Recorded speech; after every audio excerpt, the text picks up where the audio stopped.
পেয়েছি ওই প্রিন্সিপাল ড্রাগসের ব্যবস্থা করেন এবং নারী পাচারের সঙ্গে জড়িত আছে। ও প্রতিদিন একটা না একটার সঙ্গে থাকে, আর সবগুলো হোস্টেলের মেয়ের সঙ্গেই তার কোনো না কোনোভাবে কানেকশন আছে। ওই হোস্টেলের মধ্যে যত সমস্যা। একজন প্রিন্সিপাল হয়ে সেই হোস্টেলের মেয়েগুলোকে নিয়ে ব্যবসা করা আছে, হ্যাঁ, আর তাদের সঙ্গে অসভ্যতম করছে। আর এটা সমাজের চোখে অনেক ভালো, তাই না? মানুষ এতটা নিচে নামতে পারে কি করে? যে শিক্ষক হলো মানুষ গড়ার কারিগর, আর সেই শিক্ষক যদি এসব পাপ কাজ করে থাকে তাহলে ছাত্ররা কি শিখতে পারবে ওর কাছ থেকে? ওর বেঁচে থাকার কোনো অধিকার নেই, ওকে মরতে হবে।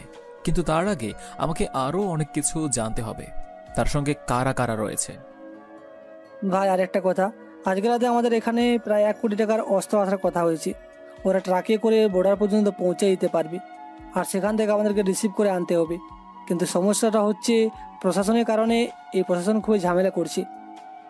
সন্ধ্যার সময় কমিশনারের সঙ্গে মিটিংয়ের ব্যবস্থা কর, আর কমিশনারকে বল আমার সঙ্গে দেখা করার জন্য তার সঙ্গে কোনো একটা রেস্টুরেন্টে মিটিংয়ের ব্যবস্থা করবে। আর এখানে নিয়ে আসার কোনো প্রয়োজন নেই, যা এখন। আকাশের কথায় ইমরান এবং রাকিব দুজনে চলে যায়। তারপর আকাশ ভিতরে এসে ফ্রেশ হয়ে খাবার খেয়ে নেয়, আর খাবার খাওয়ার পরে সে ল্যাপটপে কাজ করতে লাগলো। আর এভাবেই বেশ অনেকটা সময় পার হয়ে গেল। বিকেলবেলা তার ফোনে একটা কল আসলো, আর আকাশ কলটা রিসিভ করলো।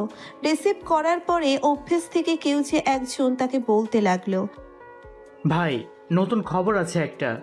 নতুন খবর হচ্ছে প্রিন্সিপালের সঙ্গে আমি গাড়িতে আরেকজনকে উঠতে দেখেছি। লোকটার ছবি পাঠাচ্ছে আপনার কাছে। আর ভাই, এদিকে সব ঠিক আছে। শোন, আরেকটা কথা বলে রাখি, আমার কথা ছাড়া কোনো অপারেশন করবে না। ওই গ্যাংস্টার কিন্তু ওট পেতে বসে আছে আমার লোকগুলোকে ধরার জন্য, আর আমার লোকগুলোকে ধরলে তার অনেক বেশি লাভ হয়ে যাবে। এটা তো তুই ভালোভাবেই জানিস, তাই তোরা সাবধানে থাকবি। আমার কথা ছাড়া কোনো অপারেশন করবি না। কেউ ফায়ার করলে পিছিয়ে আসবি, বুঝতে পেরেছিস? গোডাউনের মধ্যে চুপচাপ থাকবে। হ্যাঁ ভাই, আর একটা কথা হচ্ছে যে আমাদের একজন খুব কাছের ছোট ভাই তাকে মেরে ফেলেছে, আর লাশটাকে এমনভাবে কেটেছে যা বোঝার কোনো উপায় নেই। আর এগুলো আমার কাছে পার্সেল পাঠিয়ে দিয়েছে। এটা কালকে খুন করা হয়েছে। আপনি নিশ্চয়ই নিউজটা দেখেছেন। হ্যাঁ, আমি নিউজটা দেখেছি। আগে ভার্সিটির ঝামেলাটা শেষ করি, তারপরে ওই গ্যাংস্টারকে দেখে নিয়েছি। আমার মনে হচ্ছে ওই গ্যাংস্টার সঙ্গে প্রিন্সিপালের কোনো না কোনোভাবে কানেকশন একটা আছে, কারণ প্রিন্সিপালকে বড় সাপোর্ট দিচ্ছে ওই গ্যাংস্টার সালমান। এবারে আকাশ কল কেটে দিল। আর আকাশ কল কেটে দেওয়ার পরে আকাশ ভাবতে লাগলো অনেকগুলো বিষয় তার মাথার মধ্যে জট পেকে আছে, আর ওরা সবাই আকাশের হয়েই কাজ করছে। আর সন্ধ্যার সময় ইমরান এসে তাকে বলতে লাগলো মিটিংয়ের জন্য ব্যবস্থা করে ফেলেছে।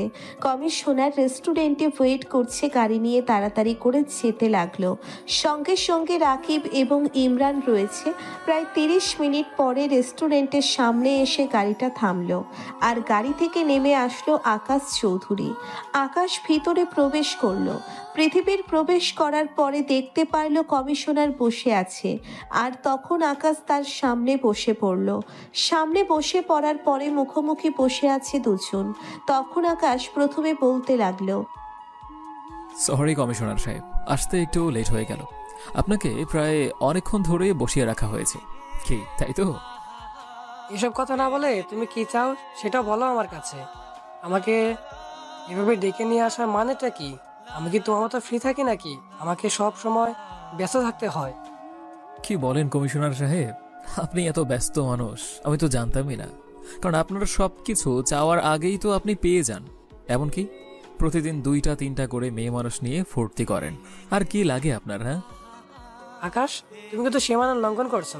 তুমি কার সামনে বসে কথা বলছো সেটা তুমি জানো? আর তুমি আর কখনো কোনো অন্যায় করতে পারবে না। আমি তোমার সবকিছু ধরে ফেলেছি। আজকে তোমার 1 কোটি টাকার অস্ত্র আসার কথা ছিল, এগুলো আমি সোজা থানায় নিয়ে যাব। আপনার এত বড় সাহস হয়নি যে আমার অস্ত্রগুলো নিয়ে যাবেন সরকারি হেফাজতে? আর ওগুলো যে সরকারি হেফাজতে যাবে না এটা তো আমি খুব ভালোভাবেই জানি। শুনুন, আমি আপনাকে একটা অফার দিচ্ছি, আপনি আমার সাথে লাগতে আসবেন না। আর আপনি কার কথায় এমনটা করছেন এটা কিন্তু আমি খুব ভালো করেই জানি। আপনার বস সালমানকে গিয়ে বলে দিবেন আকাশ চৌধুরী আবারও ফিরে এসেছে, আর এইবার কাউকে সে ছেড়ে দেবে না, সবাইকে মেরে ফেলবে। তুমি কি বলছো? সালমান খান আমার বস হতে যাবে? তাকেও আমি খুঁজছি, কিন্তু খুঁজে পাচ্ছি না। তার ব্যাপারে অনেক রিপোর্ট এসেছে, তাকে অ্যারেস্ট করতে হবে, আর না হয় দেখা মাত্রই গুলি। এসব কথা আমাকে শোনাবেন না, আমি অনেক বড় খেলোয়াড়, আপনি আমার মতো খেলোয়াড় হতে পারবেন না কখনো। এখন কাজের কথায় আসি। আমার কাজে যদি বাধা দিতে আসেন, আপনাকে মেরে ফেলে দেব, কথাটা মনে রাখবেন। আমার কাজে বাধা দিতে আসবেন না আপনি। যে অন্যায়গুলো করেছেন এগুলো না হয় সামনে চলে আসবে, আপনার ব্যাপারে কিন্তু আমি অনেক অনেক প্রমাণ জোগাড় করাই আছে। কয়েকটা প্রমাণ আপনাকে দেখাই, ওকে? তখনই আকাশ তার মোবাইলটা বের করে কিছু ভিডিও কমিশনারকে দেখালো। আর ভিডিওগুলো দেখার পরে কমিশনারের মুখ দিয়ে কোনো কথা বের হচ্ছে না। কমিশনার চুপ করে আছে, আর কমিশনার চুপ করে আছে দেখে আকাশ মুচকি মুচকি হাসতে শুরু করলো। আর তখন কমিশনার সাহেব একটু পরেই আকাশকে বলতে লাগলো, আকাশ, তুমি যেটা বলবে আমি সেটাই করবো, তবু প্লিজ এই ভিডিওগুলো ডিলিট করে দাও। আমার মান সম্মান বলতে কোনো কিছু থাকবে না, এমনকি আমার এই র্যাঙ্ক চলে যাবে, প্লিজ। আকাশ আর কোনো কথা বলল না। আকাশ কোনো কিছু না বলেই চলে যাচ্ছে। আর কমিশনারও বুঝতে পারলো আকাশ আর কোনো কিছুই বলবে না। আকাশ গাড়িতে উঠে পড়ল। আর গাড়িতে উঠে পড়ার পরে ইমরান তখন আকাশকে জিজ্ঞাসা করতে লাগলো, আকাশ ভাই, আপনাকে আসলেই সিলেক্ট করতে ইচ্ছে করছে, কারণ আপনি ছাড়া কারোর ক্ষমতা ছিল না কমিশনারকে রাজি করানোর জন্য। আর এগুলো কি আসল ভিডিও? আমার তো মনে হচ্ছে না। সবকিছু বুঝতে হবে না, এগুলো আসল ভিডিও। কমিশনারের বাসার কাজের মেয়ে আমাকে ভিডিওগুলো পাঠিয়ে দিয়েছে, বুঝতে পেরেছিস? ইমরান তারপরে আর কোনো কথা বলল না। আর ইমরান কোনো কথা না বলার পরে আকাশ ইমরানকে বলল ওই 1 কোটি টাকার অস্ত্রশস্ত্র ট্রাকটাকে খুব সাবধানতার সাথে তার গোডাউনে নিয়ে আসার জন্য। আর আকাশ এদিকে এসে গোডাউনে চলে আসলো। আর গোডাউনে আসার পরে ল্যাপটপে সে কাজ করতে লাগলো। আর এদিকে ইমরান সেই বর্ডারের কাছে চলে গেল আর লোকজন নিয়ে আর ট্রাকে করে সমস্ত অস্ত্রগুলো গোডাউনে বেশ ভালোভাবেই নিয়ে আসলো। আর তখন রাত 2টা বেজে গেছে। আকাশ ট্রাক থেকে অস্ত্রগুলো একে একে নামাতে বলল। আর সেগুলো আকাশ ভালোভাবে চেক করে দেখছে। আর তখনই অস্ত্রগুলো যে পাঠিয়েছে আকাশকে এসে কল দিল। আর কল দেওয়ার পরে আকাশকে বলতে লাগলো, ভাই, আমি তো ভেবেছিলাম যে আপনি এগুলো রিসিভ করতে পারবেন না, কারণ প্রশাসন এমনভাবে ঘাটতেছিল যে পুরো মাথা নষ্ট হয়ে গিয়েছিল। কিন্তু ভাই, আপনি তো অসাধারণ। আপনি কিভাবে ম্যানেজ করলেন ভাই? আমি কিভাবে ম্যানেজ করেছি এটা তোর জানতে হবে না। আর শোন, ইন্ডিয়া থেকে তাড়াতাড়ি করে বাংলাদেশে চলে আয়। ইন্ডিয়াতে আমার যা দরকার সব শেষ। ওই সালমানকে খুঁজে বের করতে হবে, সে এখন বাংলাদেশে রয়েছে। এই খবরটা একদমই ভুয়া। তারপরে আকাশ কল কেটে দেয়। আর কল কেটে দেওয়ার পরে সবার সঙ্গে কথা বলে সে ঘুমিয়ে পড়ল। পরের দিন সকালবেলা ঘুম থেকে উঠে সে আবারও সেভাবেই রেডি হয়ে নিল। ক্ষেতমার্কা ছেলেদের মতো দেখা যাচ্ছে। ঢিলেঢালা পোশাক পরে সে রাস্তা দিয়ে হেঁটে যাচ্ছে। মোটামুটি রাস্তার সবাই তাকে দেখে সাইড দিয়ে যাচ্ছে। আকাশ এদিকে কোনো লক্ষ্য না করে সে ভার্সিটিতে চলে আসলো। আর ভার্সিটিতে আসার পরে সে যখনই ভার্সিটিতে প্রবেশ করতে যাবে তখনই কোথা থেকে এসে মিথিলা তাকে একটা থাপ্পড় মারলো। আর মিথিলা থাপ্পড় মারার পরে তখন মিথিলা আকাশকে বলতে লাগলো, এই ফকিন্নির বাচ্চা, ফকিন্নি, তোকে যে আমরা কতক্ষণ ধরে ডাকছি সেটা কি তোর কানে যাচ্ছে না? তোর এত দাম বেড়ে গেছে নাকি? আয়, তোকে এমন শিক্ষা দিব যে কোনোদিন ভুলতে পারবি না।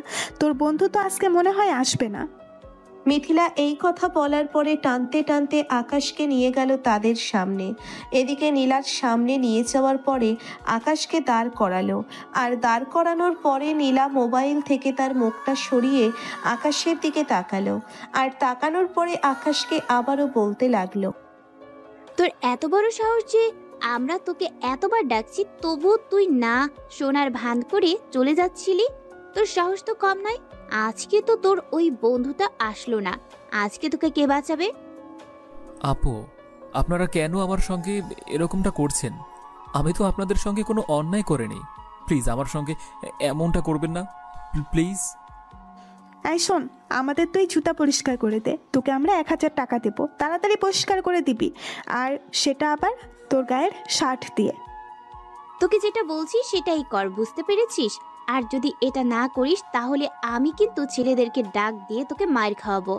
আর একবার মার খেলে কিন্তু 1 মাস বিছানা থেকে উঠতে পারবি না। কি হলো, দাঁড়িয়ে আছিস কেন? তোকে যেটা বলা হয়েছে তুই সেটাই করবি। আমাদের জুতার মধ্যে তুই ময়লা দিয়েছিস। কোনো উপায় না পেয়ে আকাশ তার গায়ের শার্ট একটা বোতাম 2টা বোতাম করে সবগুলো বোতাম খুলে ফেলল। আর খোলার পরে নীলা হাঁ করে তার দিকে তাকিয়েছিল, কারণ 6 প্যাক বডি। আকাশ নিজের শার্ট খুলে প্রথমে নীলার জুতাটা মুছতে লাগলো। আর একটা জুতা মোছার পরে যখন আর একটা যেটা মুছতে যাবে তখনই নীলা আকাশকে বলতে লাগলো, ঠিক আছে, তোরা জুতা মুছতে হবে না, তুই এখন ক্লাসে যা, আমরা একটু পরে ক্লাসে আসবো। আর শোন, এইসব কথা যদি অন্য কেউ জানতে পারে বা স্যারের কাছে যদি কোনো কিছু বলেছিস তাহলে তো বুঝতেই পারছিস কি করব আমরা। আর আমাকে তো তুই ভালোভাবেই চিনিস। তারপর আকাশ এখানে দাঁড়িয়ে না থেকে তার নিজের শার্ট পরে আবারও ক্লাসে চলে আসলো। আর ক্লাসে আসার পরে সবার পিছনে বেঞ্চে বসে আছে আকাশ। আর কিছুক্ষণ পরে মিথিলা এবং তার বান্ধবীরা সবাই মিলে ক্লাসে প্রবেশ করলো। আর ক্লাসের প্রবেশ করার পরে সবার সামনের মধ্যে বসে পড়লো মিথিলা আর নীলা। নীলা বসে পড়ার পরে বারবার আকাশের দিকে খেয়াল করছে। আকাশও বুঝতে পারছে না নীলা বারবার কেন তার দিকে তাকাচ্ছে। আকাশের মনে হচ্ছে তার বডি দেখে নীলা হয়তো ক্রাশ খেয়ে গেছে। এদিকে স্যার ক্লাসে যাকে বলতে লাগলো শিক্ষা সফরের কথা, কারণ একটা ট্যুর হবার কথা ছিল আরো বেশ অনেকদিন আগেই, কিন্তু কোনো কারণে সেটা হয়নি, তাই প্রথম সপ্তাহেই হবে। স্যার ঘোষণা করলেন টাকা দিতে হবে সবাইকে, 2000 টাকা করে দিতে হবে এবং 3 দিনের জন্য কক্সবাজার নিয়ে যাওয়া হবে। এটা শুনে সবাই রাজি হয়ে গেল, কারণ প্রতি বছর সবাই এটার জন্যই ওয়েট করে থাকে। এদিকে তখনই নীলা আকাশের দিকে তাকায়। নীলা ভাবছে আকাশ কি করে টাকা দেবে, কারণ আকাশ সেদিন প্রথম স্যারকে বলেছিল সে একটা মুদির দোকানে কাজ করে আর সেখানে যে টাকা পায় তা দিয়ে ঠিকমতো তার নিজের খরচটাই চালাতে পারে না। নীলা ভাবতে লাগলো, নীলা আবার মনে মনে ভাবতে লাগলো, যে ছেলে নিজের খরচটা ঠিকমতো চালাতে পারে না, পোশাক পরতে পারে না, সে আবার শিক্ষা সফরের জন্য 2000 টাকা কি করে ম্যানেজ করে দেবে? ঠিক আছে, সমস্যা নেই, তার টাকা না হয় আমি দিয়ে দিব। কিন্তু আমি কিছুক্ষণ আগেও তো ছেলেটার প্রতি রেগেছিলাম, কিন্তু হঠাৎ করে কি এমন হয়ে গেল আমি ছেলেটার প্রতি এতটা আকৃষ্ট হয়ে গেলাম? বুঝতে পারছিলাম আমি আমার নিজেকে প্রশ্ন করছি, কিন্তু কোনো উত্তর পাচ্ছি না। এইভাবে ক্লাস শেষ হয়। নীলা এদিকে স্যারের সাথে কথা বলল আর এদিকে আকাশ ক্লাস শেষ করে বেরিয়ে আসলো। ক্লাস শেষ করে যখন সিঁড়ির কাছে আসলো সে সময় পিছন থেকে মাথার মধ্যে কেউ থাপ্পড় মারলো। আকাশ পেছন ফিরে তাকায় আর দেখতে পারলো মিথিলা তাকে মেরেছে। আকাশ এইভাবে তাকিয়ে আছে দেখে মিথিলা আরও সাথে কয়েকজন মেয়ে হাসতে শুরু করলো। আকাশ কোনো কিছু বলতে চেয়েও বলতে পারবে না, কারণ সে চায় না শুধু শুধু এখানে ঝামেলা করার জন্য। আর তখনই দেখতে পারল প্রিন্সিপালের রুমে কয়েকজন প্রবেশ করছে। ছেলেগুলোকে দেখে আকাশের বেশ সন্দেহ হলো। আর তখন আকাশ এভাবে তাকিয়ে আছে দেখে মিথিলা আকাশকে ধাক্কা দিল। আর ধাক্কা দেওয়ার পরে আকাশ সামলাতে না পেরে সিঁড়িতে পড়ে গেল। আর পড়ে যাওয়ার পরে আকাশ বেশ অনেকটাই ব্যথা পেল। আকাশ কোনো কিছু না বলে চলে যেতে লাগলো। আর তখন নীলা এসে এটা ভালোভাবে দেখতে পারলো। আর নীলা এসে মিথিলাকে একটা থাপ্পড় দেয়। আর থাপ্পড় দেওয়ার পরে মিথিলা তখন নীলাকে বলতে লাগলো, নীলা, তুই আমাকে এভাবে থাপ্পড় কেন মারলি? আমি তো তোর সঙ্গে কোনো কিছুই করিনি। তোর থাপ্পড় মারাটা কিন্তু উচিত হয়নি। তুই শুধু শুধু আকাশকে কেন মারলি? ছেলেটা অনেক অসহায়, তাই বলে তুই ওর সঙ্গে এরকম ব্যবহার করবি? দেখ, কারোর সঙ্গে এরকম ব্যবহার করা ঠিক না। ওর জায়গায় যদি আমি বা তুই থাকতাম তখন তুই কি করতি? তখন যদি তোর সঙ্গে এমনটা কেউ করতো তখন কি তোর ভালো লাগতো? এরপর থেকে আকাশকে কোনো প্রকার কোনো র্যাগিং করবি না, ছেলেটা অনেক অসহায়। নীলা, তুই তোর মুখে এসব কথা বলছিস? আমার তো আসলে বিশ্বাসই হচ্ছে না, কারণ যে নীলার কাছ থেকে আমরা র্যাগিং করা শিখেছি সেই নীলাই এখন আমাদেরকে অন্য কথা বলছে। তোর কি কোনো কিছু হয়েছে নাকি? নেশা পানি করেছিস? আগে আমি তোদের জন্য আমি বিপদে গিয়েছিলাম, কিন্তু এখন আমি বুঝতে পারছি আসলে এসবের মধ্যে কখনোই পরিপূর্ণতা পাওয়া যায় না। আমি এখন বুঝতে পারছি আসলে এসবের মধ্যে কোনো কিছুই নেই, শুধু শুধু সাময়িক শান্তি মানুষকে কষ্ট দেওয়াতে। আমারও কষ্ট লাগে এখন। এই কথা বলার পরে মিথিলা অনেকটা রাগে চলে যায়। আর এদিকে আকাশ হাঁটতে হাঁটতে সে যথারীতি তার গোডাউনে চলে আসলো। আর গোডাউনে আসার পর আকাশ ল্যাপটপ নিয়ে বসে পড়লো। আর বসে পড়ার পরে ওয়েব প্রিন্সিপালের এখানে সিসি ক্যামেরাগুলো ট্র্যাক করতে লাগলো, কিন্তু কোনোভাবেই সে হ্যাক করতে পারছে না। আর তখনই শিয়াম আকাশকে এসে বলতে লাগলো, আকাশ ভাই, আমার কাছে একটা আইপি অ্যাড্রেস আছে, ওটা দিয়ে ট্রাই করতে পারেন। আমার মনে হয় ওই গ্যাংস্টার সালমান খুব ভালো করে প্রোটেক্ট দিয়েছে। আর আপনি যে ট্র্যাক করছেন এটা সালমান যে কোনোভাবেই জেনে গেছে, না হলে এতটা সমস্যা কখনোই হতো না। সিয়াম, আমার মনে হচ্ছে আমি ভার্সিটিতে ছদ্মবেশে গিয়েছি, এটা কেউ না কেউ হয়তো টের পাচ্ছে, আর সেই জন্যই অনেক টাইট সিকিউরিটি দিয়েছে, নাহলে এত সিকিউরিটি থাকার কোনো কথাই নয়। আমি প্রায় অনেকক্ষণ ধরে ট্রাই করছি, বুঝতে পারছি না কিছু। শিয়াম আইপি অ্যাড্রেসটা দেওয়ার পরে আকাশ আবারও কাজে লেগে পড়ল। আর দীর্ঘ 2 ঘন্টা চেষ্টা করার পরে সিসি ক্যামেরাগুলো হ্যাক করতে পারলো। সেখানে ভয়েস সহ রেকর্ড করা হচ্ছে। আকাশ ভয়েস রেকর্ড শুনে সত্যিই অনেক খুশি হয়ে গেল, কারণ সে ভেবেছিল ভয়েস রেকর্ড থাকবে না, কিন্তু সেখানে ভয়েস রেকর্ডার চালু করা আছে ওদের মাঝে কথাবার্তাগুলো। তোরা কি বলছিস? এই ভার্সিটিতে আকাশ প্রবেশ করেছে? এটা কখনই হতে পারে না। আকাশের কি এত সময় আছে যে এই ভার্সিটিতে এই সামান্য কাজের জন্য আসবে? সে আন্ডারওয়ার্ল্ডের রাজত্ব করছে, আর সামান্য এই ভার্সিটিতে এসে তার কোনো কাজ নেই। আর এরকম ভার্সিটিতে আরো অনেক অনেক অপরাধ হয়ে থাকে। সে কয়টা ভার্সিটিতে যাবে ছদ্মবেশে? সালমান ভাই আমাদেরকে পাঠিয়েছে আপনাদের খবরটা দেওয়ার জন্য। সেটা আপনি বিশ্বাস করছেন না কেন? আপনি বলতে কিছু না দিলে পারবো না। বিশ্বাস অবিশ্বাস সম্পূর্ণ আপনার ব্যাপার, তবে ভালোভাবে খোঁজ নিয়ে দেখবেন। আমাদের মনে হচ্ছে আকাশ এই ভার্সিটিতে প্রপোজ করেছে। যেহেতু আকাশকে আজ পর্যন্ত কেউ দেখেনি, তাই সাবধান থাকতে হবে। দেখ কমিশনার, আমি সালমান, এই 3 জন মিলে ব্যবসাটা দাঁড় করিয়েছি। আর এই ভার্সিটি থেকে প্রায় প্রতি সপ্তাহে 10 থেকে 12 জন করে মেয়েগুলোকে বাজার করে দেওয়া হয়। আর সালমান আমি দুজনে মিলে ওদের সঙ্গে সব কার্যকলাপ করে ওদের বিদেশে পাচার করে দেই। আর এই খবরটা তেমন কেউই জানে না। আর আমি যে সালমানের সঙ্গে কাজ করছি এটাও কেউ জানে না। আর জানার কোনো কথাও নয়। আকাশ এখানে কি করে জানবে? আকাশ আন্ডারওয়ার্ল্ডের রাজত্ব করছে, আকাশ কিসব নিয়ে বসে থাকবে? হ্যাঁ, এটা ঠিক, আকাশ সালমানের ব্যাপারে অনেক ক্ষেপে আছে। সালমানের কাজগুলো আকাশ ভালোভাবে বুঝতে পারছে, কিন্তু সেখানে যে আমি আছি এটা আকাশ কখনোই জানবে না। আপনি বুঝতে পারছেন আপনি কত বড় ভুল করছেন? আপনি আমাদের কথাটা বিশ্বাস করুন। আমরা কিছু প্রমাণ পেয়েছি বলেই কিন্তু আপনাকে সাবধান করতে এসেছি। আর যদি সালমান ভাইয়ের কিছু হয় তাহলে কি মনে করেন আপনাকে ছেড়ে দিবে? কখনোই ছেড়ে দিবে না। একবার যদি সালমানকে খুঁজে বের করতে পারে আকাশ, তাহলে আপনাকেও শেষ করে ফেলবে। আর যদি একবার আপনার কাছে এসে পড়ে তাহলে সালমানের ঠিকানা পেয়ে যাবে। তার মানে দুজনের মধ্যে একজনকে পেলেই হলো। আপনি বুঝতে পারছেন আপনি কতটা বিপদে আছেন? তাই বলছি আকাশকে খুঁজে বের করুন। ঠিক আছে, আজকে সন্ধ্যায় আমি সালমানের সঙ্গে গিয়ে দেখা করব। তোরা এখন যা, আর হুটহাট করে এভাবে ভার্সিটিতে আসবি না। আর আমাদের সুন্দরবনের ওই জায়গায় আবার যেতে হবে। মনা ডাকাতের সঙ্গে ভালোভাবে কথা বলতে হবে। এবারে সাপ্লাই খুব কম দিচ্ছে। আর শুনুন, আজকের মিটিংটা ওই ময়না ডাকাতের আস্তানায় হবে। আপনি যাওয়ার সময় 2-3টা মেয়ে সাথে করে নিয়ে যাবেন, বুঝতে পারছেন? আমরা সালমান ভাইকে গিয়ে বলে দিচ্ছি, আর আপনাকে যেটা কাজ দিয়েছি সেটা ভালোভাবে করবেন। সালমান ভাইয়ের অর্ডার। আকাশ এই কথাগুলো শোনার পরে অবাক হয়ে গেল, কারণ তারা সুন্দরবনের মধ্যে ঘাঁটি গেড়েছে। ওই মরা ডাকাতকে আকাশ বেশ অনেকদিন ধরেই খুঁজে চলছিল। আর সে মনে রাখার চেয়ে সুন্দরবনের মধ্যে থাকবে এটা আকাশ আসলেই জানতো না। আকাশ অনেক বড় একটা তথ্য পেয়েছে, আর এটা ইমরানকে সবকিছু গুছিয়ে নিতে বলল। সে আজকেই সুন্দরবনের উদ্দেশ্যে রওনা দিবে।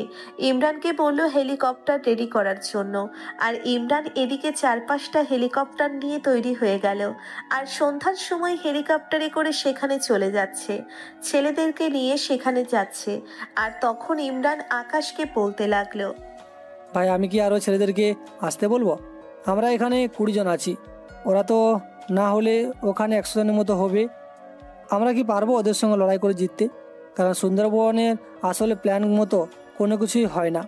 জোয়ার ভাটা আছে, বাতাসের আর্দ্রতা আছে, ওখানে আবার হিংস্র পশুদের অত্যাচার আছে। সব কিছু মিলিয়ে আমরা কি পারবো সেখানে টিকে থাকতে? পাইলট, তুই 800 মিটার সামনে এগিয়ে যা, আমাদেরকে ওই নদীর মাঝখানে নামিয়ে দিবি। আর তারপর তুই 1 সেকেন্ডও দেরি না করে এখান থেকে চলে যাবি। আর যখনই আমরা কল দিব তখনই তাড়াতাড়ি করে চলে আসবি। আর অবশ্যই হেলিকপ্টার থেকে কোনো প্রকার কোনো যেন গোলা বারুদ নিচে না পড়ে, কারণ ওরা যদি একবার টের পেয়ে যায় তাহলে কিন্তু আমরা কোনো কিছুই করতে পারবো না। তাই আমরা নেমে পড়ব, কারণ শব্দ পেলেই ওরা বুঝে ফেলবে। আকাশের কথায় পাইলট সাড়া দিল, আর 400 মিটার সামনে যাওয়ার পরেই সবাই কমান্ডো স্টাইলে হেলিকপ্টার থেকে নেমে পড়ল নদীতে। আর নদীতে নেওয়ার পরে নদীটার সাঁতরে পার হলো। নদীটার সাঁতরে পার হওয়ার পরে আকাশ যখন সবাইকে একসঙ্গে ডাকলো আর সবাই আকাশের সামনে দাঁড়িয়ে আছে, তখন আকাশ বলল, আমাদের এখান থেকে ওই আস্থানায় যেতে অনেকটুকু পথ হাঁটতে হবে, প্রায় 10 কিলোমিটারের মতো। ওরা কখনোই ধারণা করবে না যে কেউ পিছন দিক থেকে 10 কিলোমিটার হেঁটে তাদেরকে অ্যাটাক করতে আসবে। ওরা ভাববে তাদেরকে হয়তো হেলিকপ্টারে করে অ্যাটাক করতে আসবে, না হয় রাস্তা দিয়েই আসবে, কারণ এই জায়গাটার মধ্যে ওদের পাহারা অনেক বেশি। আর যেখানে পাহারা বেশি ওখানে ওরা এত বেশি চিন্তাও করবে না। তাই আমরা এদিক দিয়েই যাব, আর কোনো অবস্থাতেই আমি বলা ছাড়া কেউ ফায়ার করবে না। পিছন দিক থেকে এক একটাকে শেষ করতে হবে আমাদের। আর যখন ওরা ফায়ার করবে তখন আমরাও ফায়ার করব। আর সবার কাছে বোম রয়েছে আগেই, বোম মারা যাবে না, আমি বলার পরে তারপরে মারবে। আর সবাই মাইক্রোফোনে কানেক্ট থাকবে।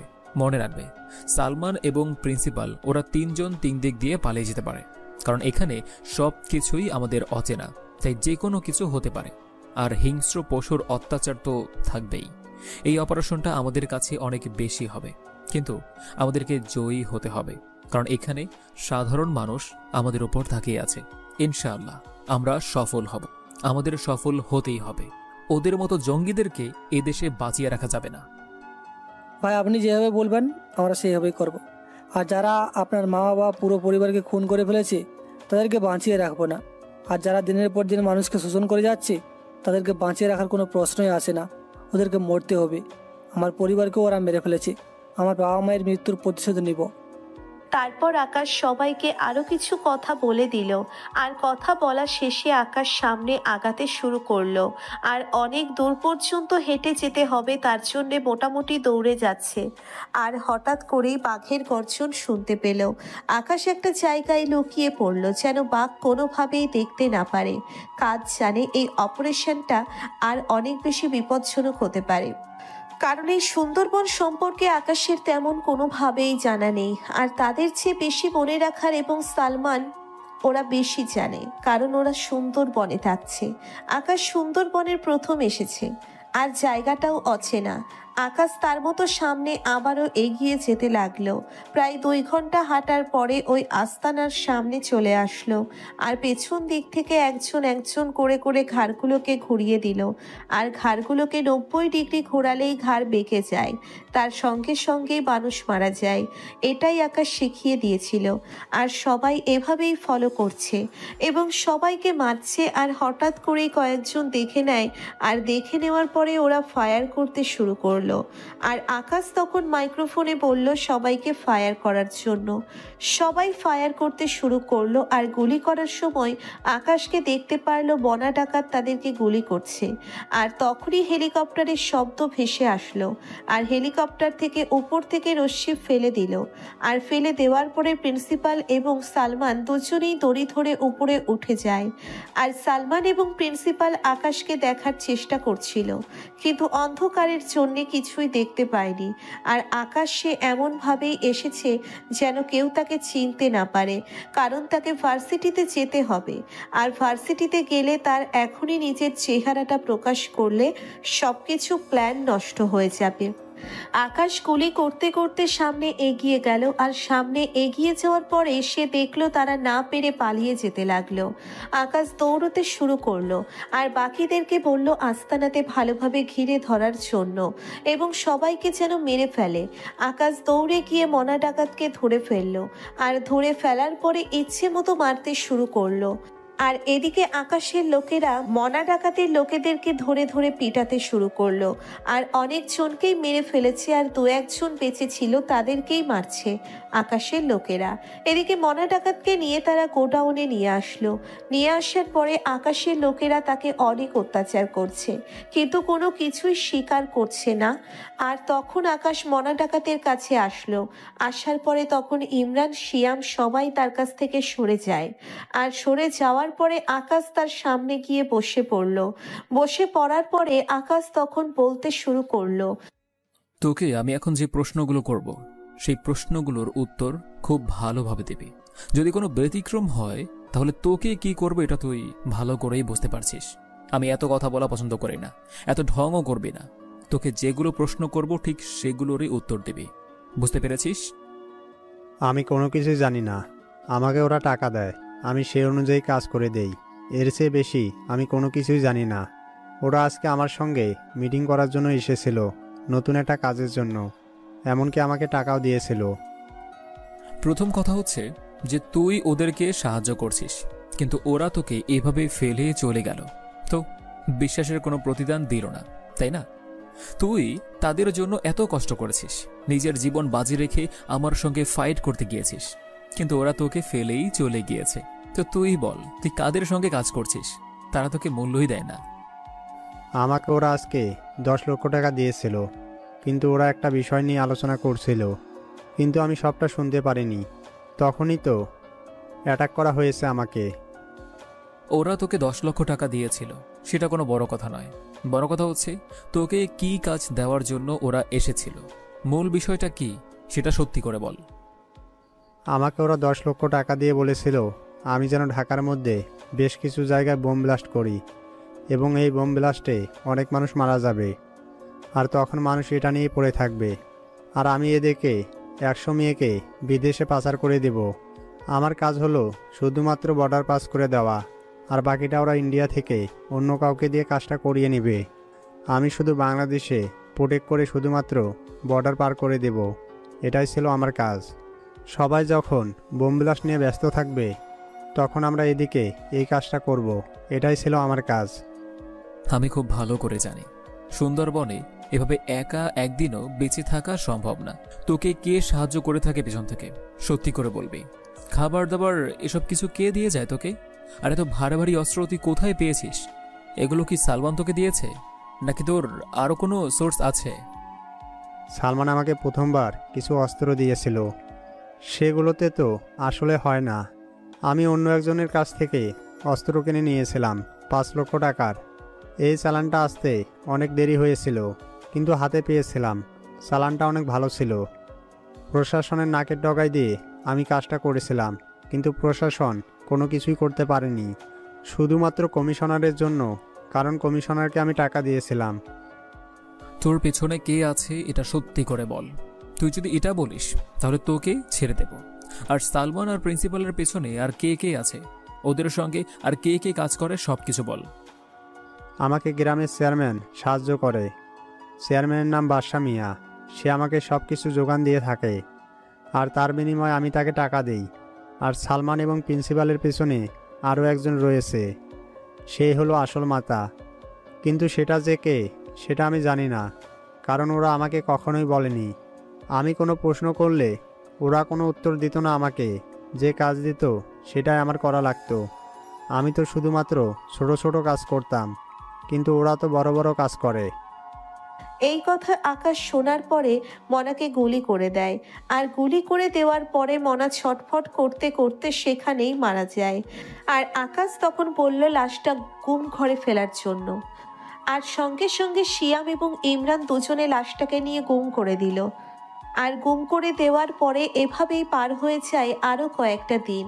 আকাশ ভার্সিটিতে বেশি যাতায়াত করছে। প্রতিদিন সে ক্লাস করছে দেখে নিলয়ের সঙ্গে ভালো সম্পর্ক হয়ে গেছে। আর এদিকে নীলা তাকে অনেক বেশি কথা বলার জন্য অ্যাগ্রেসিভ হয়ে গেছে। নীলা এখন আকাশকে ছাড়া কোনো কিছুই বুঝতে পারছে না। একদিন বিছানায় শুয়ে শুয়ে আকাশের কথাই ভাবছিল। আকাশ যদিও গরিব, কিন্তু তাতে আমার কোনো সমস্যা নেই। ছেলেটা এত ভালো, আমি যদি এমন মানুষ আরো আগে পেতাম কবেই তাকে ভালোবেসে ফেলতাম। কিন্তু আমি আমার নিজের ভালোবাসার কথা কিভাবে বলবো? সে কি আমাকে মেনে নেবে? সে তো আমাকে এখন সহ্যই করতে পারে না, আর সহ্য করবেই বা কি কারণে? আমি যে তার সঙ্গে এত এত অন্যায় করে রেখেছি, এটা তো কোনোভাবেই আমাকে ক্ষমা করা যায় না। কিন্তু তবুও আমি আকাশের কাছে ক্ষমা চাইবো। আমি যে অন্যায় করেছি, আকাশ নিশ্চয়ই আমাকে ক্ষমা করে দেবে। আমার অনেক বেশি ভালো লাগে, মনের মধ্যে একটা প্রশান্তি পাওয়া যায়। আমি এসব ভাবতে ভাবতে কখন যে ঘুমিয়ে পড়লাম বুঝতেই পারলাম না। পরের দিন আমি তার পাশে বসলাম। তার পাশে বসার পরে তখন আকাশ নিজে থেকে আমাকে বলতে শুরু করলো, কি ব্যাপার, আপনি আমার পাশে এসে কেন বসেছেন? আপনার বান্ধবীরা তো আপনাকে অপমান করবে। প্লিজ আপনি এখান থেকে যান। আর আমার সঙ্গে তো আপনার কোনো কথা নেই। আপনি কেন এখানে এসেছেন? আজব। আকাশ, তুমি আমাকে ক্ষমা করে দাও। আমি জানি আমি তোমার সঙ্গে অনেক অন্যায় করেছি। আমি জানি যে তোমার কাছে ক্ষমা চাওয়ার মতো মুখ আমার নেই, কিন্তু তবু আমি তোমার কাছে ক্ষমা চাচ্ছি। আসলে আমি যে তোমাকে ভালোবেসে ফেলেছি, তাই থাকতে পারছি না। কিন্তু আমি আপনাকে ভালোবাসি না, আর আমার আপনাকে একটুও পছন্দ না। কারণ আপনার মতো মেয়েকে আমি কেন ভালোবাসবো বলুন তো? কোথায় আপনি আর কোথায় আমি? আমার তো কোনো কিছুই নেই। আপনি হলেন বড়লোক বাবার একমাত্র মেয়ে। আপনার যেগুলো একদিনে খরচ হয়, সেগুলো আমি 1 বছরে মনে হয় না করতে পারবো। আর আমি একটা আনস্মার্ট খ্যাত। আমাকে ভালোবাসলে আপনার সমাজে অনেক দুর্নাম হবে, আপনাকে নিয়ে অনেক বাজে কথা বলবে। সো আমি চাই না যে আমার জন্য অন্য কেউ বাজে কথা শুনুক, আর এটা হয় না। আকাশ, প্লিজ তুমি আমার কথাগুলো একটু বুঝতে চেষ্টা করো। আমি সত্যি তোমাকে অনেক বেশি ভালোবেসে ফেলেছি। ওই দিন তুমি কিছু এতিম বাচ্চাদের সাহায্য করেছিলে। আমি তোমার পেছনে পেছনে ওই এতিমখানায় গিয়েছিলাম। এতিমখানায় যাওয়ার পরে জিজ্ঞেস করে দেখলাম তুমি পুরো এতিমখানার দায়িত্বে আছো। সমস্ত খরচ তুমি বহন করো। ওরা তোমাকে এতটা ভালোবাসে যে ভালোবাসা দেখে আসলে আমার চোখ খুলে গেছে। তোমার এমন আরো অনেক ভালো কাজ আছে দেখে আমি নিজে ইন্সপায়ার হয়েছি। আমি চাই তুমি আমার পাশে এভাবে সারাটা জীবন থাকো। আমাকে পরিবর্তন করার পিছনে তুমি একমাত্র দায়ী। আমি আমার নিজের লাইফটাকে চেঞ্জ করে ফেলবো। সত্যি, তোমাকে কথা দিলাম। বলো, ভালোবাসবে আমাকে? আগে আপনি নিজেকে পরিবর্তন করুন। নিজেকে যে ভালোবাসতে পারে, সে অন্য কাউকেও ভালোবাসতে পারবে। আপনি তো নিজেকেই ভালোবাসতে পারেন না। কারণ যেসব পোশাক পরে ভার্সিটিতে আসেন, সমস্ত ছেলেই আপনাকে চোখ বড় বড় করে তাকায়, মনে হয় চোখ দিয়েই গিলে খাবে। এর চেয়ে বেশি আমি আপনাকে কোনো কিছু বলতে পারবো না। যেদিন নিজেকে শুধরে যেতে পারবেন, সেদিন আমার কাছে আসবেন। আমি ভেবে দেখতে পারি। এ কথা বলার পরে আকাশ এখান থেকে চলে আসলো। আর আকাশ ক্লাসে এসে নিলয়ের সঙ্গে গল্প করতে লাগলো। আর নিলয় তখন নীলাকে উদ্দেশ্য করে আকাশকে বলতে লাগলো, নীলা তোকে সত্যিই অনেক বেশি ভালোবেসে ফেলেছে। তুই কেন শুধু শুধু তাকে কষ্ট দিচ্ছিস? মেয়েটার চোখে আসলেই পবিত্র ভালোবাসা দেখতে পাচ্ছি তোর জন্য। তুই তাকে মেনে নে। যদিও মেয়েটা অনেক রাগী অহংকারী ছিল, কিন্তু এখন তো আর অহংকার নয়, এখন তো সে পরিবর্তন হয়েছে, তাই না? হ্যাঁ, আমি জানি সে অনেক বেশি পরিবর্তন হয়েছে, কিন্তু আমি চাই সে আরও পরিবর্তন হবে। তারপর আমি তাকে মেনে নেব। এমনকি আমি তাকে ভালোবেসে ফেলেছি, কিন্তু এখনই ভালোবাসার কথাটা বলবো না। আমার হাতে অনেক কাজ আছে, অনেক কিছু করার বাকি আছে। আচ্ছা, তুই আমাকে একটা কথা বলতে পারবি? প্রিন্সিপাল ভার্সিটি শেষ করে কোথায় যায়, সেই তথ্যটা কি আমাকে দিতে পারবি? হ্যাঁ, সেটা বের করে দেওয়া যাবে। আমি এই ভার্সিটির ব্যাপারে অনেক কিছু শুনেছি, কারণ এই ভার্সিটির হোস্টেলের মেয়েদেরকে নাকি প্রিন্সিপাল ব্যবসা করে। এখন এই কথাটা সত্যি কিনা জানি না। আর চল তাহলে আজকে এটা খুঁজে বের করে দেখি। আমারও জানার ইচ্ছা, কিন্তু সাহস হয়নি কখনো। আকাশ এবং নিলয় এসব নিয়েই কথা বলছিল। আর তখনই স্যার প্রবেশ করলো। স্যার প্রবেশ করার পরে বলল, এ সপ্তাহে কক্সবাজার ট্যুরে যাওয়া হবে না, আগামী সপ্তাহে যেতে হবে। আকাশের এসব নিয়ে কোনো মাথা ব্যথা নেই, কিন্তু নীলা ভাবছে সে আকাশের সঙ্গে ট্যুরে গিয়েই সব কিছু মিটমাট করে নেবে। কিন্তু আকাশ ভাবছে এই ট্যুরে যাওয়ার আগেই সমস্ত কিছু শেষ করতে হবে, কারণ ট্যুরে গেলে প্রিন্সিপালকে পাবে না, অনেক এলোমেলো হয়ে যাবে। যা যা করার এই সপ্তাহের মধ্যেই করতে হবে। আর এভাবেই ক্লাস শেষ হয়। আর ক্লাস শেষ হওয়ার পরে নিলয়কে প্রিন্সিপালের পিছনে লাগিয়ে দিল। আর এদিকে আকাশ তার মোবাইলে সিসি ক্যামেরাগুলো ভালোভাবে দেখতে শুরু করলো সিঁড়িতে বসে। আর তখনই এদিকে নীলা আসতে লাগলো। আর তাড়াতাড়ি করে আকাশ তার মোবাইলটা পকেটে রেখে নীলাকে এড়িয়ে যেতে শুরু করলো। পেছন থেকে নীলা ডাকছে, আর নীলার ডাকার সময় হঠাৎ করে কেউ যেন আকাশকে গুলি করলো। আর আকাশের সঙ্গে নীলাও ছিল। আর আকাশের গায়ে গুলিটা না লেগে কাচের মধ্যে লেগে কাচটা ভেঙে যায়। আর সঙ্গে সঙ্গে আকাশ নীলাকে ধাক্কা দিয়ে নিচে বসিয়ে দিল। আর নিচে বসানোর পরে আকাশ নিজে পিস্তলটা বের করে ওখানে গুলি করতে থাকে। ওখান থেকে একটা ছেলে চলে যায়, একটা ছাদ থেকে স্নাইপার দিয়ে গুলি করছিল। আকাশ খুব ভালোভাবে এটা দেখে নেয়। ছেলেটা চলে গেল, আর আকাশ তখন নীলাকে রেখে ওই ছাদে উঠল। আর ছাদে ওঠার পরে সেখানে দেখতে পেল একটা ব্রেসলেট। আর ব্রেসলেট দেখে অবাক হয়ে গেল, কারণ এই ব্রেসলেট তার খুব ভালোভাবে চেনা। কিন্তু কার হাতে দেখেছিল সেটা আকাশের মনে পড়ছে না। কিন্তু এটা তার পরিচিত একজনের হতে পারে, কারণ কার হাতে যেটা দেখেছিল সেটা মনে নেই আকাশের। আকাশ ব্রেসলেট নেওয়ার পরে নিলয়ের কাছে চলে আসলো। নিলয়ের কাছে আসার পরে দেখতে পারলো প্রিন্সিপাল একটা গোপন লোহার মধ্যে প্রবেশ করলো। আর নিলয় সেটা দেখিয়ে দিয়েছে। আর তখনই আকাশ তার কোমর থেকে আবারও পিস্তলটা বের করলো। আর পিস্তল বের করার পরে নিলয় অবাক হয়ে গেছে, কারণ আকাশের কাছে পিস্তল দেখে। আর নিলয় তখন আকাশকে জিজ্ঞেস করতে লাগলো, তুই কি আসলেই সে আকাশ নাকি অন্য কেউ? তুই আমাকে এই কাজ কেন দিয়েছিস? আর তোর হাতে পিস্তল কেন? আমাকে কিছু বলবি? তুই কেন এসব করছিস? তুই কে? আমি কে সেটা তোর জানতে হবে না। আপাতত তুই আমার সঙ্গে আয়, আর আমার পরিচয় তুই এমনিতেই পেয়ে যাবি। এই বলে আমি আমার হাতের মধ্যে ট্যাটু করা তাকে দেখালাম। আর ট্যাটু দেখেই নিলয় অবাক হয়ে গেল, আর অবাক হয়ে আমাকে বলতে শুরু করলো, তুই সে আকাশ চৌধুরী, আর আমি কিনা তোর সঙ্গে তুই তুই করে কথা বলেছি। সরি ভাই, আমাকে মাফ করে দেবেন। আমি আপনাকে চিনতে পারিনি ভাই। আপনি থাকেন, আমি এখান থেকে গেলাম ভাই। আমি কাউকে কোনো কিছু বলবো না। দেখ, এখন এসব কথা বলিস না, আমার সঙ্গে আয়। আর তুই পিছন থেকে দেখ কেউ আছে কিনা। আমি চাই না যে ভার্সিটির কেউ জানুক।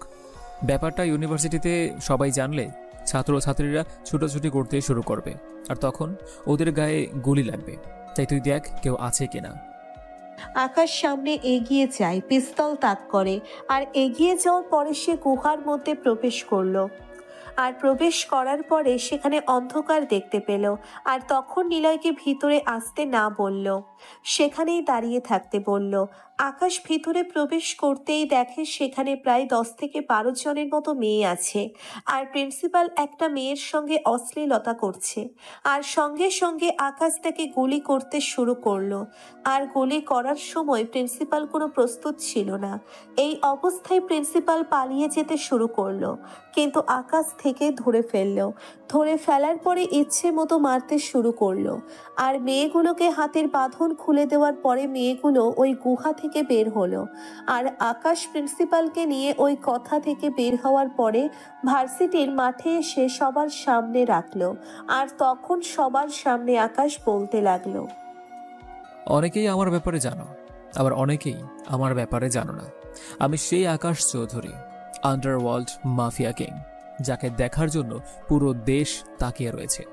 এই প্রিন্সিপাল সালমানের সঙ্গে কাজ করে এবং ভার্সিটির পেছনে একটা গুহার মধ্যে মেয়েগুলোকে আটকে রেখে ওদের সঙ্গে অশ্লীলতা করে এবং ওই মেয়েগুলোকে বিক্রি করে দেয়।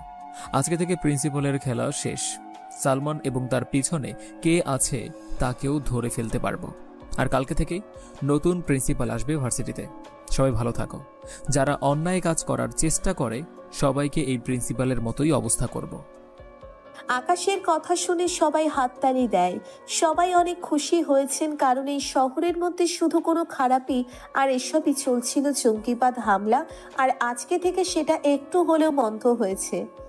আকাশ সবার সামনে প্রিন্সিপালের গলা কেটে দেয়, আর গলা কেটে দেওয়ার পরে লাশটাকে পরিষ্কার করতে বলে শিয়ামকে। আকাশ তখন গাড়িতে উঠে পড়ল, আর গাড়িতে উঠে পড়ার পরে গোডাউনে চলে আসলো। গোডাউনে আসার পরে দেখতে পারলো ইমরানের হাতের মধ্যে কোনো কিছু একটা নেই, আর সঙ্গে সঙ্গে আকাশের বুঝতে বাকি রইল না যে ওই লোকটাকে ছিল, ওই লোকটা ইমরান ছিল। এতদিন গ্যাংস্টার সালমানকে একমাত্র ইমরানই সাহায্য করেছে, আর ইমরান সেই আসল বস। তাদের ইমরানের কথায় সমস্ত জঙ্গিবাদ হামলা হয়েছিল। ইমরান আকাশকে কোনো কিছু একটা বলে গোডাউন থেকে বের হয়ে যায়, আর তখন আকাশ শিয়ামকে বলতে লাগলো, সিয়াম, আমার খেয়ে আমার পরে ইমরান আমাকে এভাবে ছুরি মারবে এটা আসলে আমি কখনো কল্পনাও করিনি। ভাই এতদিন ধরে যাকে বন্ধুর মতো দেখেছিলাম, যার সঙ্গে সবকিছু শেয়ার করতাম, আপনিও তো তার সঙ্গে সবকিছু শেয়ার করতেন, আর সে আপনাকে এভাবে ছুরি মারলো। কাজ শেষ পর্যন্ত সে কালসাপ হয়ে বের হলো। থাক, এসব কথা বাদ দে, এখন এসব কথা বলার সময় নয়। আমার যত লোক আছে সবাইকে খবর দে, আজকে সন্ধ্যার মধ্যে আমার এখানে সমস্ত লোক দেখতে চাই। আকাশের কথায় শিয়াম এখান থেকে চলে যায়, আর কিছুক্ষণ পরে শিয়াম আবারও আকাশের সামনে চলে আসলো। আর আকাশের সামনে চলে আসার পরে আকাশকে বলল 10 মিনিটের মধ্যে সবাই চলে আসবে, আর সেই অনুযায়ী 10 মিনিটের মধ্যেই সবাই চলে আসলো, একে একে গাড়িতে করে, আবার কেউ হেলিকপ্টারে করে। আকাশ সবার সামনে দাঁড়ালো, তার সামনে প্রায় 100 জনের উপরে ছেলেরা দাঁড়িয়ে আছে। সবাই আকাশকে দেখার জন্য উদ্বিগ্ন হয়ে আছে। আকাশ তার নিজের মুখ থেকে মাস্ক খুলে নিল, আর মাস্ক খুলে নেওয়ার পরে সবাই তাকে দেখছে, আর তখন আকাশ ওদের উদ্দেশ্যে বক্তব্য দিতে লাগলো। আমি তোদেরকে ডেকেছি আমার মেইন অপারেশনের জন্য, যার জন্য এতদিন ধরে নিজেকে তৈরি করেছি, যার জন্য আজকে আমি আন্ডারওয়ার্ল্ডের কিং হয়েছি। আজকে তাকেই আমি খতম করব। প্রিন্সিপালকে সরিয়ে দিয়েছি, এখন সালমান আর ওই চেয়ারম্যান বাদশাহ মিয়া এরা দুজন একসঙ্গে আছে। আর তোদের বড় ভাই, যাকে আমি আমার নিজের ছোট ভাইয়ের মতো দেখেছিলাম, সব কিছু দিয়েছিলাম তাকে, সেই হলো আসল শত্রু। তোদের বসুদেরকে কথাগুলো বললাম কেন জানিস? কারণ আমার যতটুকু না অবদান আছে এর চেয়েও বেশি তোদের অবদান আছে। কারণ তোরা পাশে না থাকলে আমি কখনোই এত দূর আসতে পারতাম না। শুধুমাত্র তোদের ভালোবাসার কারণে আমি এত দূর পর্যন্ত আসতে পেরেছি। ভাই আমাদেরকে আপনি নিজের হাতে ট্রেনিং দিয়েছেন, আপনার ট্রেনিং কখনো বিফলে যেতে পারে না, আপনি চিন্তা করবেন না, ওদেরকে একজনকেও বাঁচিয়ে রাখবো না। আকাশ ওদের সঙ্গে আবারও কথা বলতে শুরু করলো, আর ওদেরকে একটা প্ল্যান বুঝিয়ে দিল। সবাইকে ভাগ হয়ে যেতে হবে, আর সেখানে যে ইমরান ছিল না এটা আকাশ খেয়াল করেছে। আর হঠাৎ করেই আকাশের ফোনে একটা কল আসলো, আর কল আসার পরে আকাশ কলটা রিসিভ করলো। রিসিভ করার পরে ওপাশ থেকে চিরচেনা কণ্ঠে কেউ একজন আকাশকে বলতে লাগলো, আকাশ, ওরা আমাকে ধরে নিয়ে এসেছে। ইমরান আমাকে বাসা থেকে কিডন্যাপ করে একটা বন্ধ ঘরের মধ্যে আটকে রেখেছে। প্লিজ আমাকে বাঁচাও, ওরা আমাকে অনেক মারছে। নীলা, তোমার কোনো কিছুই হবে না, আমি এখনই আসছি। ইমরান, তুই একে তো বেইমানি করেছিস, তার উপর আবার আমার কলিজার মধ্যে হাত দিয়েছিস, তুই বাঁচতে পারবি না। আরে রাখ তোর সব বড় বড় কথা, তোর ডায়লগ শুনতে আমি আর ফোন করিনি। শোন, তোর কাছে কি চাই সেটা তুই ভালোভাবে জানিস। তোর আন্ডারওয়ার্ল্ড আমার কাছে দিবি, আমি রাজত্ব করব, আর তারপরে তোর কলিজাকে ছেড়ে দিব। নাহলে কিন্তু আমার ছেলে পেলে ওর দিকে তাকিয়ে আছি, যে কোনো সময় তাকে খেয়ে দিতে পারে। তোর যা সমস্যা, সকল সমস্যা আমাকে নিয়ে তুই আমার সঙ্গে কথা বলবি, কিন্তু ওর কোনো ক্ষতি করিস না, ওকে আর কোনো অত্যাচার করিস না।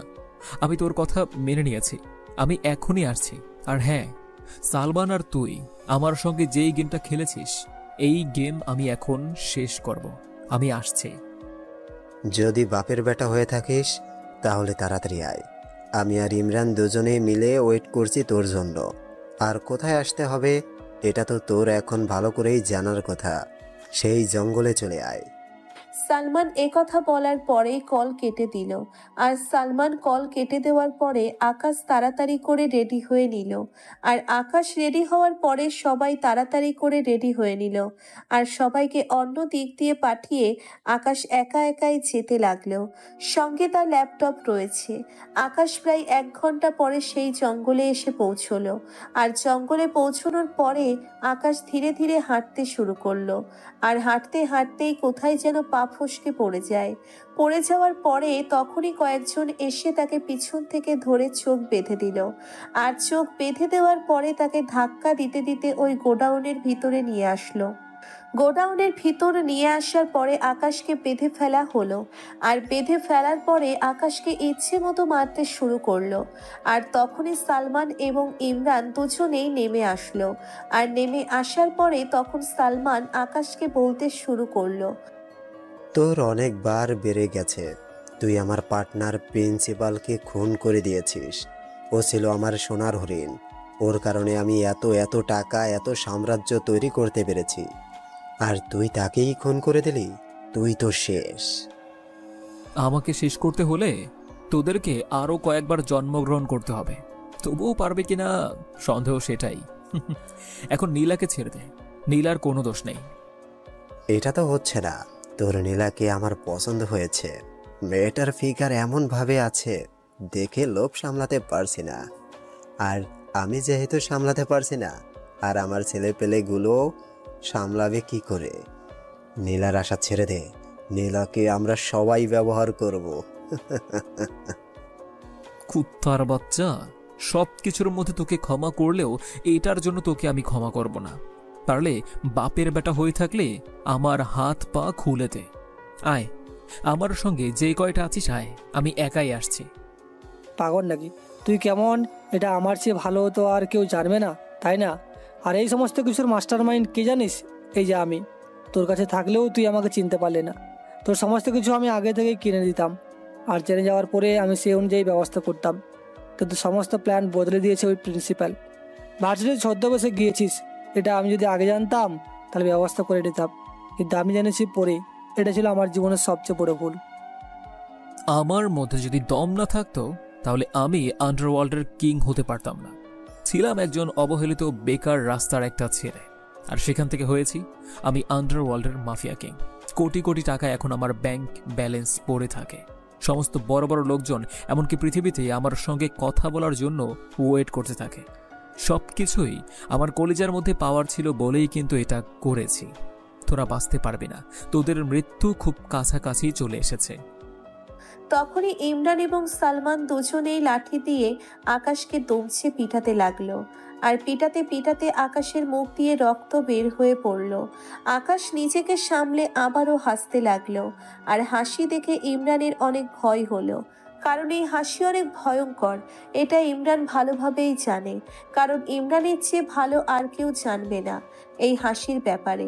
আর ইমরান ভয় পাচ্ছে দেখে আকাশ তখন ইমরানকে বলতে লাগলো, তোকে দেখে আমি ভালো করেই বুঝতে পারছি তুই এখন আমাকে ভয় পাচ্ছিস। এত ভয়েরই আমার সঙ্গে লড়াই করতে এসেছিস? হ্যাঁ, আমার তো হাত পা বেঁধে রেখেছিস। তুই কি মনে করেছিস তাতেই আমি তোকে কিভাবে ছেড়ে দেব? এখনো আমি আবারও বলছি, নীলাকে ছেড়ে দে। নীলাকে আমার কাছে আসতে দে। মেয়েটার চোখের পানি আমি সহ্য করতে পারছি না। তখনই সালমানের লোক নীলাকে ছেড়ে দিল। আর নীলাকে ছেড়ে দেওয়ার পরে নীলা এসে আকাশকে শক্ত করে জড়িয়ে ধরলো। আর জড়িয়ে ধরে আকাশের কপালে চুমু দিচ্ছে। আকাশ তখন নীলাকে সাইডে যেতে বলল। আর হঠাৎ করেই আকাশ বলতে লাগলো, ফায়ার। আর সাথে সাথে ফায়ার হতে লাগলো চারিদিক থেকে। আর ইমরান এবং সালমান দুজনে পালিয়ে যেতে লাগলো। আর তখনই নীলা আকাশের হাতের বাঁধন খুলে দেয়। আর বাঁধন খুলে দেওয়ার পরে আকাশ নীলাকে এক হাত ধরে আর এক হাতে গুলি করতে থাকে। আর এদিকে ইমরান এবং সালমান ওরাও গুলি করতে থাকে। ইমরান এবং সালমানের লোকজন আকাশের লোকজনের কাছে পারল না। আকাশের লোকজন কমান্ডো স্টাইলে সবাইকে মেরে ফেললো। আর ইমরান এবং সালমান বুঝতে পেরে সে পালিয়ে যাচ্ছে। আকাশ সালমানের পায়ে গুলি করলো। আর সালমানের পা গুলি করার পরে শিয়ামকে বলল এটাকে দেখে রাখার জন্য। শিয়াম সালমানের কাছে চলে আসলো আর সালমানের কাছে আসার পরে তাকে মারতে শুরু করলো। আর এদিকে ইমরানকে ধরার জন্য দৌড়াচ্ছে। ইমরানও পালিয়ে যাচ্ছে নিজেকে রক্ষা করার জন্য। আর শেষ পর্যন্ত আর কোনো কাজ হলো না, ইমরানকে আকাশ ধরে ফেললো। ধরে ফেলার পরে একটা লাথি দিয়ে মাটিতে ফেলে দিল। আর মাটিতে ফেলে দেওয়ার পরে তার নাকের মধ্যে কয়েকটা ঘুষি দিতে লাগলো। আর তখন আকাশ ইমরানকে বলতে লাগলো, গ্যাংস্টারদের লিডার, সবচেয়ে বড় মাস্টার মাইন্ড এখন আমার পায়ের নিচে পড়ে আছে। তোর কিসের অভাব ছিল? তোর তো কোনো অভাব ছিল না। আমি তোকে সব কিছু দিয়েছি, পুরো ঢাকা শহর তোকে দিয়ে দিয়েছিলাম। তোকে মানুষ কতটা বিশ্বাস করত, সম্মান করত, আর সেখানে তুই মানুষের বিশ্বাস ভেঙেছিস আর নিরীহ লোকদেরকে হত্যা করেছিস। এটা কি করে করতে পারলি তুই? আমি জানতাম যে তোর সঙ্গে থাকলে আমি কখনোই তোর রাজত্ব পাবো না, কারণ তোর উপর কথা বলার পর্যন্ত আজ পর্যন্ত কেউ কোনো সাহস করেনি। আর সেই জন্য আমি গোপন নিজেকে তৈরি করেছি। সমস্ত কিছু কাজে লাগিয়ে আমি টাকা পয়সা করেছি অবৈধ পথে, শুধুমাত্র আমার পাওয়ার। এই জন্য বিদেশের সঙ্গে কন্ট্যাক্ট করেছি। অনেকে আমার সঙ্গে কাজ করার জন্য রাজি হয়েছিল, কিন্তু সেই মুহূর্তে তুই সব কিছু লন্ডাভন্ড করে দিয়েছিস। এই আন্ডারওয়ার্ল্ড কি তোর বাপের যে তুই চাইবি আর আমি তোকে দিয়ে দেব? এই আন্ডারওয়ার্ল্ড আমি নিজেই তৈরি করেছি। আমার নিজের হাতেই তৈরি করা রাজ্য আমি তোকে এমনি এমনি দিয়ে দেব? এটা তুই ভাবলি কি করে? আর নীলাকে নিয়ে এত উতলা কেন তোর? নীলাকে কেন টেনেছিস? ও তো কোনো দোষ করেনি। নীলাকে আমি মন থেকে ভালোবাসি, আর আমার ভালোবাসার গায়ে হাত দিয়েছিস। নীলা ছিল আমাদের টোপ, আর ভেবেছিলাম নীলাকে ধরে আনতে পারলে তুই দুর্বল হয়ে যাবি, সব কিছু এমনি এমনিই লিখিয়ে দিবি, কিন্তু সেটাও ভুল প্রমাণিত হলো। তুই দেশের ক্ষতি করেছিস, আমার ক্ষতি করেছিস, আমার মা বাবাকে খুন করেছিস। সকল কেসের জন্য একমাত্র রায় হলো মৃত্যু। আর তোকে এভাবে মারব না, তোকে অন্যভাবে মারব। তখনই আকাশ তার গাড়িতে চলে আসলো। আর গাড়িতে আসার পরে সেখানে পেট্রোল নিয়ে ইমরানের গায়ে ঢেলে দিল। আর ইমরানের গায়ে পেট্রোল ঢেলে দেওয়ার পরে সে গ্যাস লাইট দিয়ে আগুন জ্বালিয়ে দিল। আর ইমরান বাঁচার জন্যে আপ্রাণ চেষ্টা করছে, কিন্তু পারছে না। ইমরান সেখানেই পুরো ছাই হয়ে গেল মুহূর্তের মধ্যে। আকাশ এটা দেখে হাসতে শুরু করলো এবং আকাশের লোকেরা ভয় পেয়ে গেল। আর এদিকে শিয়াম সালমানকে মারতে মারতে বলতে লাগলো, তুই এবং ইমরান মিলে আমার মা বাবাকে খুন করছিস। আজকে আমাদের মা বাবার খুন করার প্রতিশোধ নেব। আমাকে ক্ষমা করে দে, আমি আর কখনো এসব কাজ করব না। আমি এখন ভালো পথে ফিরে আসব। আমি এই দেশের দিকে ফিরেও তাকাবো না, আন্ডারওয়ার্ল্ডের দিকে তাকাবো না। আমি বিদেশে গিয়ে আমি আমার মতো করে চলবো, আর কখনো এই দিকে আসবো না। আমাকে ছেড়ে দে। ওদেরকে ছেড়ে দিলে লোকজন আমাদেরকে বিশ্বাস করবে না। এমনিতেই ইমরান যে বেইমানি করছে, লোকজন আকাশ ভাইকে নিয়ে বাজে কথা